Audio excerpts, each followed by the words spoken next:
সুপ্রিয় দর্শক, আপনাদের স্বাগত জানাচ্ছি আজকের পর্বে। আমার সাথে রয়েছে আজকে ইংল্যান্ডের একজন সমর্থক। কেমন উপভোগ করলেন ইউরো রানার আপের আজকের এই ম্যাচটি? আশানুরূপ হয় নাই, তবে ইংল্যান্ড আরও ভালো টিম, আরও ভালো খেলোয়াড়দের কাছ থেকে আশা করি ইনশাল্লাহ সামনে আরও ভালো খেলবে। ছন্দে ফিরে নেয় এখনো, দেখা যাক। মূল সমস্যাটা কোথায় মনে হচ্ছে? কোচ নাকি টেকনিক্যাল নাকি প্লেয়ারদের কোনো সমস্যা? না, ওদের প্লেয়ার তো প্রত্যেকটা পজিশনে, ওদের প্লেয়ারের কোনো ঘাটতি নেই, পজিশনে স্ট্রং, বাট ওদের পারফরমেন্সগুলো মানে কোচ কীভাবে ওদের কাছ থেকে বের করে নেবে খেলার কৌশলগুলা, এটার উপর ডিপেন্ড করতেছে সামনের ম্যাচগুলো। সামনে তো আরও কঠিন প্রতিপক্ষ আসছে আরও, তো সেই ম্যাচগুলো কি এরকমই ছন্নছাড়া হবে না আরও একটু গুছিয়ে আনবে দল? না, ইংল্যান্ডের যদি নিজেই ছন্দ থাকে, অন্য ছন্দ এদেরকে কিছু করতে পারবে না। তাদের ছন্দটাতে ঠিক থাকলে অন্য এগেনিস্টে ওইরকম মানে প্রভাব ফেলবে, এরকম কিছু হবে না। যদি আশা ওরা কি নিজেরা ছন্দে থাকে আর কি। আশা ফুটবলটা কি ছন্দের খেলা, এখানে তুমি সবসময় সব কিছু কাজ করবে না। আর তুমি রেজাল্ট যেটা আছে যে অনেক সময় ভালো খেললেও রেজাল্ট পাওয়া যায় না, ফুটবল এরকম হয়। ঠিক আছে, ভালো খেলাটা জরুরি, সেটা তাদের পারফরমেন্সটা ভালো করুক, রেজাল্ট তো একটা হবেই। এবার কি শিরোপা জয়ের ব্যাপারে আপনি আশাবাদী?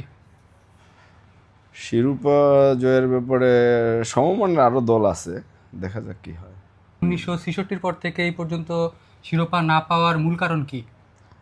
না, ওরা সবসময় ধারাবাহিক ফুটবলই খেলে। এখন কাপটা তো এটা লাকও লাগে এবং ভালো খেলাও লাগে, দুইটাই লাগে। কিন্তু ধারাবাহিকভাবে তো ওরা ইউরো ফাইনাল খেলছে, গতবার সেমিফাইনাল খেলছে, এর আর আগের বার ওয়ার্ল্ড কাপের কোয়ার্টার ফাইনাল খেলছে। ওরা তো ধারাবাহিক টিম। ক্লাব ফুটবলে বলতে গেলে কি, ক্লাব ফুটবল যদি যারা চয়েস করে, এরা ফ্রান্স, স্পেন, ইংল্যান্ড এদের বাইরে যাওয়ার সাপোর্ট করাটা কঠিন। কারণ ক্লাব ফুটবল যারা বুঝে, ক্লাব ফুটবল যারা দেখে, এদেরই সমর্থন করবে, এটাই স্বাভাবিক। ক্লাব ফুটবলগুলোতে আসলে আপনি আর কি যেটি বলছিলেন, ইংল্যান্ড অবশ্যই আসলে সবচাইতে আর কি ক্লাব ফুটবলের দিক থেকে ইংলিশ প্রিমিয়ার লিগ সবার উপরে। কিন্তু এই ক্লাব ফুটবলের যে ইংলিশ প্রিমিয়ার লিগ, এই প্রিমিয়ার লিগগুলোকে আসলে মাতিয়ে রাখছে ল্যাটিন আমেরিকার ফুটবলাররা। না, এটা সব কিভাবে যে দেখলেন ল্যাটিন আপনি? আমেরিকান প্লেয়াররা রাখতেছে তা না, ল্যাটিন ইয়ে আছে, বাট ইংল্যান্ডের প্লেয়ারও তো আছে, সব প্লেয়ার তো আর বাহির থেকে নেয় না। যেমন আর্সেনাল এবার চ্যাম্পিয়ন্স লিগে ফাইনাল খেলছে, ফ্রান্সের পিএসজি ফাইনাল খেলছে, তাই না? এখন পিএসজির আর আর্সেনালের যে প্লেয়ারগুলো, এগুলো কিন্তু ইংল্যান্ড টিমে আছে আর্সেনালের প্লেয়ার, আর পিএসজির প্লেয়ারগুলো আছে ফ্রান্সে। ওরা কিন্তু অনেকটা ক্লান্ত, চ্যাম্পিয়ন্স লিগ খেলার পরে খুব বেশি সময় পায় না কিন্তু।